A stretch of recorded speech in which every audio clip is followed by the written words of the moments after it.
I made this card on my YouTube channel this week and I absolutely love the way it turned out. I'm featuring the Painterly Pears stamp set here, and it's my last call for my upcoming stamp camp that it is virtual and it's at the end of August. So these are the last 2 days to register. There will be so much product that's included with the stamp camp. And see how I'm using the daubers here to color the pears. We're going to be doing all kinds of things with daubers and this stamp set.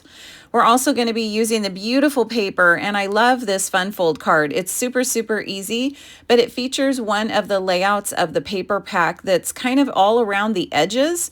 This fun fold is absolutely perfect for this printed paper. So I'm using my blending brush there to brush on a little bit of depth of color in the back of my circle, and then I'm going to put my fun fold together. Now all of these dies are from the matching die set, which is just beautiful, and I love that branch one there. And then we're just going to layer up the card.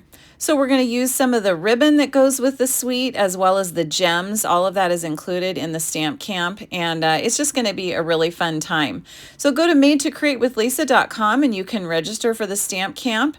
Otherwise, I do have the measurements for this particular card on my blog, on my website. Just go to madetocreatewithlisa.com and you can put the word pears in the search bar and it will come up for you.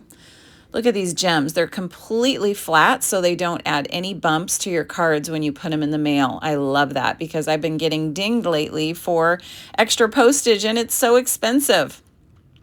So look at this fun fold. Absolutely love it. I'd love to have you at the virtual stamp camp. madetocreatewithlisa.com or message me if you have any questions. Thanks so much and have a great day.